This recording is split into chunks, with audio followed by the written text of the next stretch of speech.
Special counsel Jack Smith is making moves in former President Trump's federal interference case.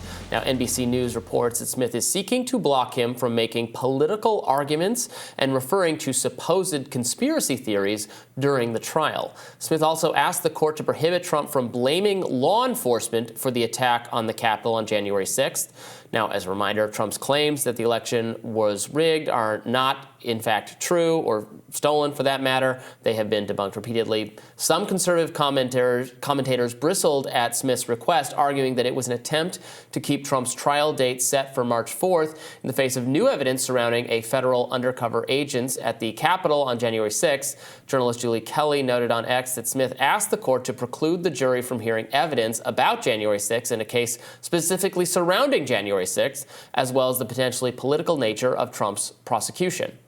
Smith's request comes as the GOP primary seemingly continues to be Trump's to lose. The former president posted on Truth Social that he anticipates nomination rival Vivek Ramaswamy will drop out soon and endorse him, adding that Ramaswamy was a good man and not done yet. Per Rasmussen reports, Trump still holds a massive lead over his competition. A national telephone and online survey found that 51% of likely Republican primary voters would vote for Trump if the primary were held today, while former UN Ambassador Nikki Haley would get 13%, and Florida Governor Ron DeSantis and former New Jersey Governor Chris Christie each get 9% of the vote. Businessman Vivek Ramaswamy has 1% of support. Vivek gonna drop out with a mission accomplished banner. That poll, I gotta say, is fascinating to me. I don't want to be a braggart, Robby, or say I told you so. But I do recall in the wake of debate after debate when all of the media was at Twitter about Vivek Ramaswamy and how Nikki Haley wasn't coming off well and how Vivek Ramaswamy was bringing energy with how he was attacking her for wearing high heels and not raising your children properly. And that's the fight Americans want to see. His polls have gone down consistently with every debate performance, while Nikki Haley, again, this is not a substantive compliment to either of them, whose politics have nothing to do with anything that I'm interested in, but in terms of what Americans want, it really does feel not just like, because you said this before, not just like there's one Trump lane and Trump's in it, so Vivek has nowhere to go, but to the extent that he had much better poll numbers before, people who were in that Trump lane but liked him anyway, he's lost those voters at the same time that Nikki's been gaining. Yeah, I mean, I'll say what I said before, though. I think his goal really was to be the surrogate for Trump on the debate stage, because Trump wouldn't deign to be involved.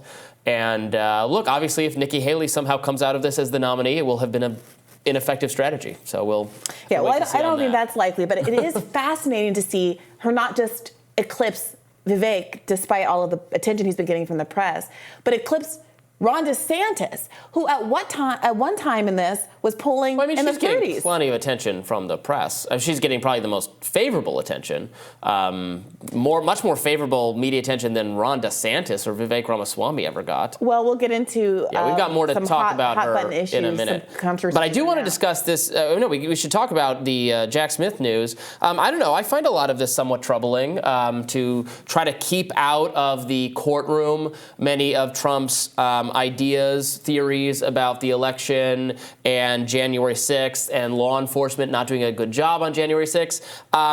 That seems, look, you can disagree with it, but that seems relevant to the trial. That seems like not information I would muffle the jury's ears so that they could not hear, which is what Jack Smith's trying to do here. Doesn't that seem a little illiberal to you? It's not that it's illiberal. I think that the attorneys are wrong to argue that it's not probative of guilt or innocence. That's the argument that they're making.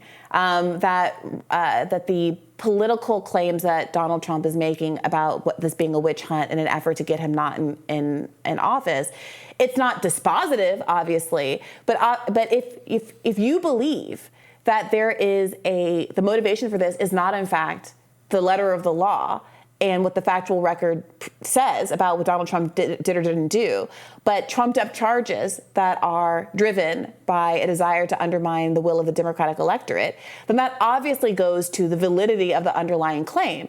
Moreover, I don't know that it especially helps prosecutors when most people don't believe that the election was stolen. Election deniers did not do well in the midterm elections.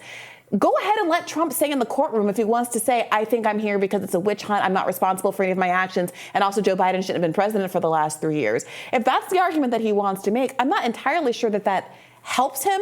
But the more important point here is that, I agree. I actually, imagine this were any other case. Imagine this was Eugene Debs being thrown in jail in the early 20th century, right, because he's a communist and because there was a political agenda out to make sure that he couldn't run for president or to thwart his ability to run for president. Do we really want to ignore the background behind a lot of these prosecutions? Yeah, it's, in this document, it's just Jack Smith and his team over and over again saying, well, this isn't relevant, the jury shouldn't be able to hear this. I'm like, well, look, on some level, the jury gets to decide that. The jury gets to decide if this changes their impression of Trump's guilt under the underlying charges. Trump should have every right to argue, again, especially because part of this prosecution has to do with the literal events on January 6th, in addition to everything that came before it. So it seems to me highly relevant if he wants to point out, and if he's wrong, and then they can challenge him on it. They can say, no, actually, the police were perfectly equipped to deal with this, and there's no evidence of undercover agents doing it. Like, they can try to argue that side if that's what they think, if they have evidence for that. But to just take that out of the discussion, even as on some level that is what Trump is facing, was being charged. It's not the whole charge, but it's part of it. That seems totally unfair to me. That's another reason I think this makes no sense.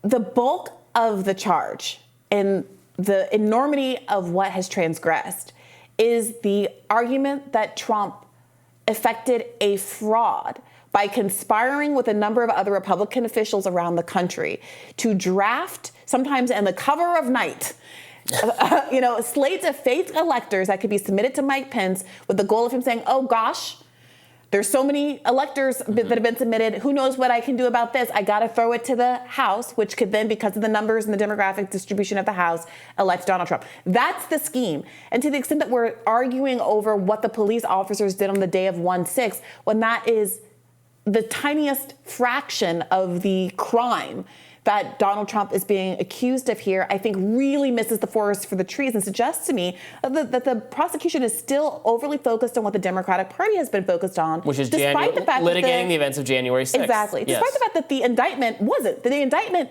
had a much more substantive focus to it. So I don't know if this is the media picking up on this. Maybe this isn't a big part of the prosecution's case. Maybe this is just the media picking up on some motion practice that they're turning into a story that is really not a focus of Jack Smith per se. But I don't think this helps. This does not help Democrats or justice or whatever you want to call it make the case against Donald Trump to repeatedly drill down and focus on the day January 6th. Yeah, in this filing, they say, well, a bank robber cannot, this is the analogy they use, a bank robber cannot defend himself by blaming the bank security guards for failing to stop him. But this is what we're arguing about. This is what we're, like, Donald Trump's side is saying, there was not a bank robbery. I did not advise them to rob a bank. And in fact, when they went into the bank, they weren't stopped at several. Again, you can dispute this. You can say this is a mischaracterization, but it goes to the heart of the matter on some level. To say that is beyond debate, it seems to really be trying to hobble the jury in a way that they could only convict Trump on that charge. It seems totally unfair to me, and we'll see what the judge has to say about it. I do think there's something to that, but even that analogy, you could strain it. Obviously, I don't, agree with Donald Trump's position here, but you could strain it and say, if I